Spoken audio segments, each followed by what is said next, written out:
तो हम शिक्षक हैं, शिक्षा के मर्म को समझते हैं, शिक्षकों के दर्द को समझते हैं, शैक्षणिक संस्थानों, छात्रों, अभिभावकों, सभी की परिस्थितियों को मैं समझता हूँ। इस देश के अंदर यदि दो तरह की शिक्षा व्यवस्था होती तो उसे हम दो रंगी शिक्षा व्यवस्था कहते हैं। अगर तीन तरह की शिक्षा व्यवस्था होती तो उसको हम तीन रंगी शिक्षा व्यवस्था कहते। इस देश के अंदर बहुरंगी शिक्षा व्यवस्था चल रही है जो इस देश के लिए घातक है। यहाँ मजदूरों के बच्चे कहीं और पढ़ते हैं, गरीबों के बच्चे कहीं और पढ़ते हैं, अमीरों के बच्चे कहीं और पढ़ते हैं, ब्यूरोक्रेट के बच्चे कहीं और पढ़ते हैं, अरिस्टोक्रेट के बच्चे कहीं और पढ़ते हैं। तो इस देश के अंदर नौकरियों की जो परीक्षा होती है उस परीक्षा में क्या अलग अलग परीक्षा होती है अलग अलग बच्चों के लिए, कि गरीब का बच्चा जो पढ़ा है उसके लिए अलग परीक्षा हो और जो बोर्डिंग स्कूल में पढ़ने वाले बच्चे हैं उसके लिए अलग परीक्षा हो। जब परीक्षा एक होती है तो फिर बच्चों के लिए अलग अलग तरह की शिक्षा व्यवस्था क्यों है? इस देश के अंदर कॉमन स्कूल सिस्टम लागू होना चाहिए। हमारे राज्य के माननीय मुख्यमंत्री श्री नीतीश कुमार जी ने 2005 में एक पहल की थी और मुचुकुंद दुबे की अध्यक्षता में एक कमेटी का गठन किया गया था समान शिक्षा प्रणाली के लिए, और कमेटी की रिपोर्ट भी आई, लेकिन वह रिपोर्ट ठंडे बस्ते में चली गई।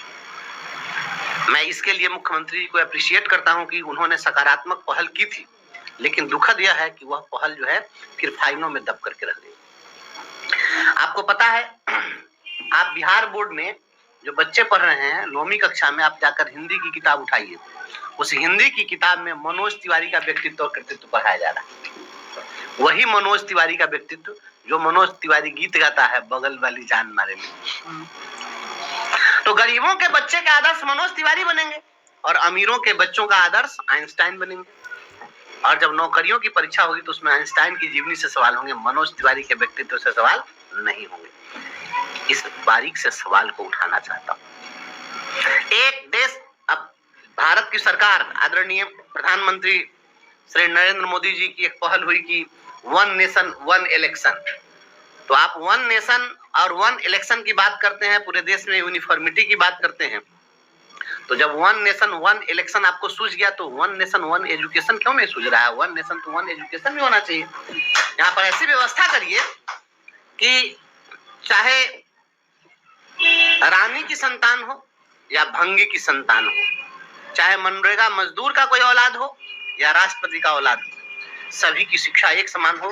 एक बोर्ड, एक सिलेबस, एक स्कूल, एक शिक्षक, एक व्यवस्था, एक परीक्षा आप लागू कर दीजिए और इसको सख्ती से लागू करिए।